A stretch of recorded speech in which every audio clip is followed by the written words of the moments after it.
Well, good morning, good morning, good morning, everyone.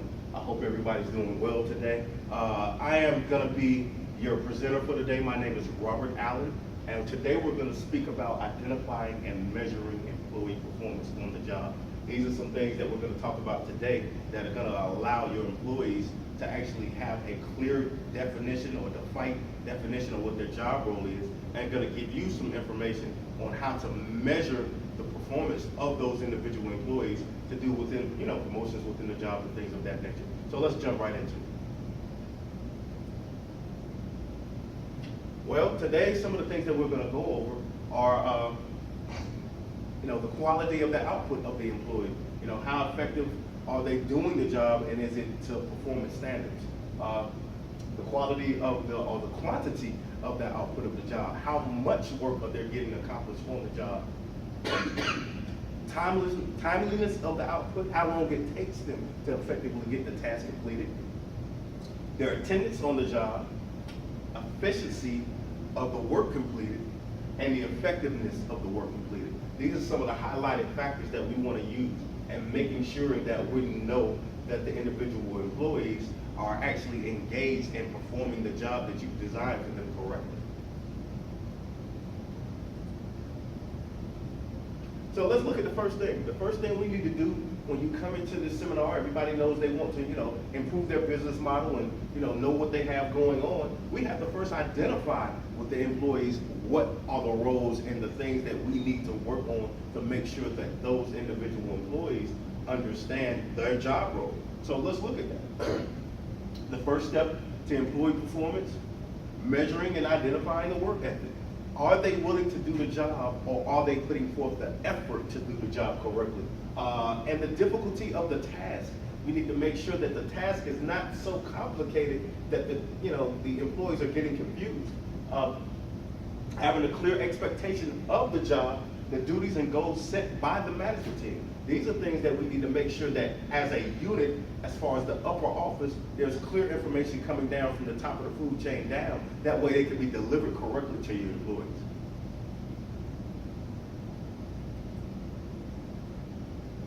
Today we're going to look at 3 types of performance information. One, trait-based information. These are things that are the natural gifts and talents of those individuals that you decide to onboard with your individual companies. These things could be creativeness, character, just basic traits that attracted you to want to hire that individual. Although may not be effective because some of these things may get or veer away from the individual model of the business.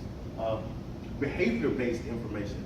How they act, how they interact with team environment, how they're, if it's a call center, how you're interacting over the phone with the individual employees. Are you irate? Are you kind of always temperamental? We need to know these things. Lastly, results-based information. This is the individual key that we need, or that we know is going to be the best gauge for knowing where your employees stand within your organization.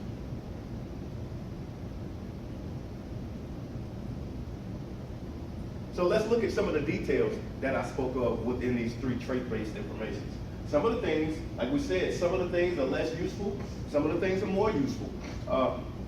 Some of the less useful things within your individual companies that your talents may have within the employees are the trait-based information.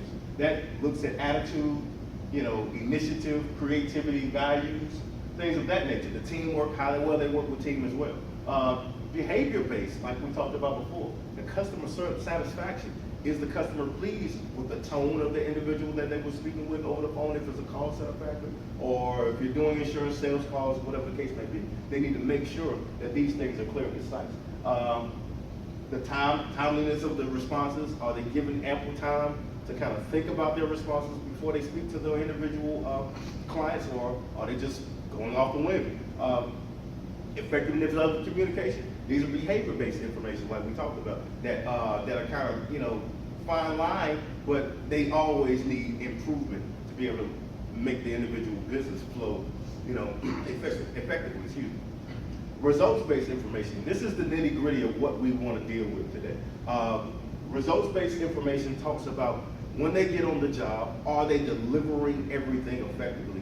Is it concise? Is there a clear message? And is it consistent? You want to look at sales volume, Is that going well? The cost reduction, units produced, and improved quality within your quality assurance division. I'm pretty sure y'all have a monitoring system if you're dealing with the call center circumstance. If any of you are, raise your hand. Okay, great. If you're doing that, you need to make sure the improved quality is going well and making sure, like I said, the individuals are delivering your product and your message effectively.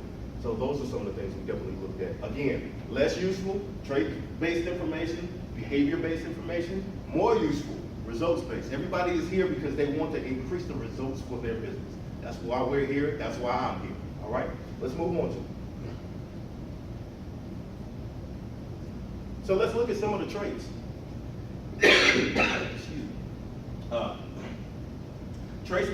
Trait-based information identifies a character and trait of employees, such as, like we talked about before earlier, the attitude of the employee, the initiative, the creativity, and may or may not be job related.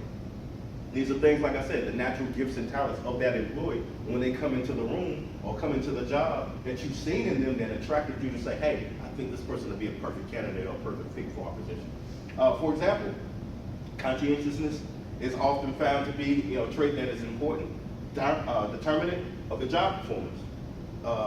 Allophilia is an important leadership trait that involves the degree to which employees are positive towards another group when they are not members of that group. So how well do they work or communicate with individual tasks that really don't have anything to do to them? Are they engaging? Are they kind of standoffish? Do they offer their opinions?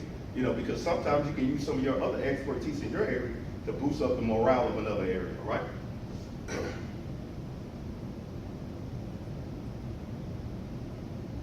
We want to look at behavior, like we talked about before. We're just giving you a detailed, overview of what to look for within those trait-based, informations or systems that you can identify your employees and know exactly what you're looking for, okay? Behavior. Behavior-based information focuses on specific behaviors that lead to job success.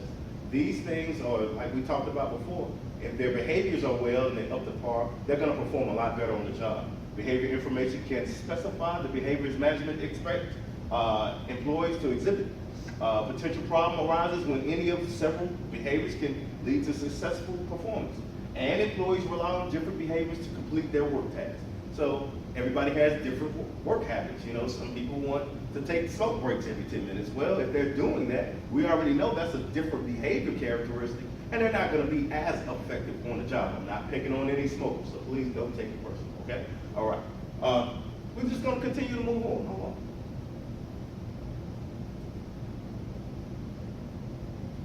Going to look at results-based information. Like I said, this is the major role of what you're looking for within your organization to make sure that you're effectively getting the job done or your employees are effectively getting the job done. But keep in mind, this came from the top down. If you have a concise idea or defined definition of what the role is for that employee, you can get or produce or have produced, results-based information. So results-based information considers employees' accomplishments for jobs in which measurement is easy and obvious.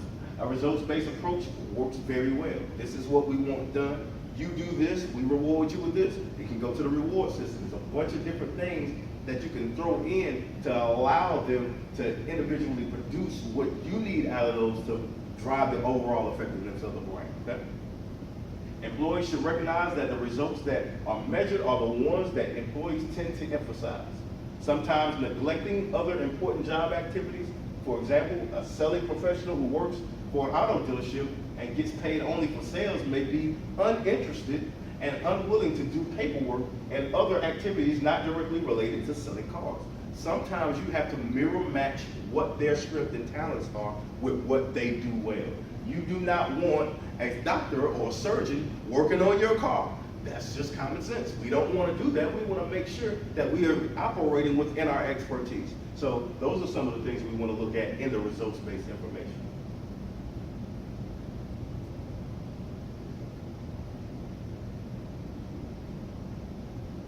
So we also want to look at performance standards and the gauge on how well that employee is doing. These will define the expected levels of employee performance. Sometimes they are labeled benchmarks, goals, and targets. These are things that you give them as upper management for them to hit, to give them incentives or to, show them that it's a job well done after they've earned it. Extra vacation time, extra pay, things of that nature, trips, whatever you want to do. Clearly understood performance standards benefits both organization and employees. When they have a direct idea or knowledge of what they're doing and their product base, they can perform effectively. Basically, that makes their work production a lot better. And what that does is it also drives the individual goal for the company. Performance standards should be established before work is performed because they define the level of satisfactory job performance. Well-defined standards ensure that everyone involved knows the performance expectations.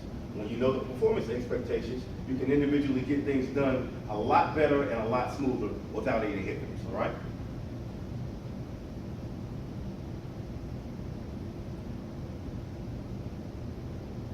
Performance level, like we talked about before. We're going to look at some of the key performance factors for those. Performance level, superior, you're going to give these individual employees a gauge, but you do not want to really single them out because you don't want them to feel any type of way. So you're going to possibly gauge from superior to applicable to needs improvement. These are just levels of performance that allows that employee to know where they stand and where they can or cannot get better. That may include you all doing additional training for those individual employees. It may have you having to get with that employee one-on-ones and doing things that allow them to flourish within their job role. It just depends on what you see fit, all right? So superior, we already kind of know what superior is. It's kind of the tip top of what they're doing. So, or the tip top of your apple tree, whatever you want to call it. These are the individuals that stand out day in, day out. They deliver. Business tables quickly after guests are seated. This is an individual that you're working in a restaurant industry, okay? Takes orders exactly when guests are ready. Serves drinks and food immediately after items are prepared. Clears tables and presents check immediately after meal is complete. These things are individuals they're go-getters. They're the ones that want to get it in, get it out, make sure the job is done effectively and concise and keep it moving, all right? Applicable. These are individuals that are, they visit the table maybe every once in a while after guests are seated, take orders in a timely manner. It may not be as soon as I sit down, but they're seeing that I'm there and they're making their way to me. Serves drinks and food after items are prepared. They kind of wait, they want to make sure that you get a drink, once you have your meal, and that's okay sometimes. I know I want my drink now, but it is what it is. It clears tables and presents check after meal is completed. The last, on the latter, visits tables when there's time to do so. They're running around, they're running through the kitchen, they got, 16 tables. It's kind of hard to manage, and I know that waitress life is kind of hard. So for any of y'all in the restaurant industry, I understand, be lenient, okay? Takes orders when ready, serves drinks and food after other duties are completed, and clears tables and presents checks after servicing other tables. So they kind of, they're kind of multitasking and trying to get to you. It's not that they mean to, they just have a lot going on at one time. And that could be, effectiveness of a lack of, production on the job within the kitchen staff. And you could have, a lack of employees working that day, just be a little bit short. So these are things that we want to look at, all right?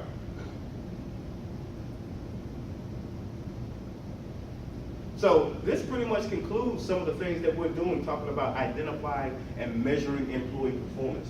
In conclusion, you want to make sure that your employees are actually given a system that effectively works for them and effectively works for you. I've been your individual presenter for today. My name is Robert Allen, and thank you for watching.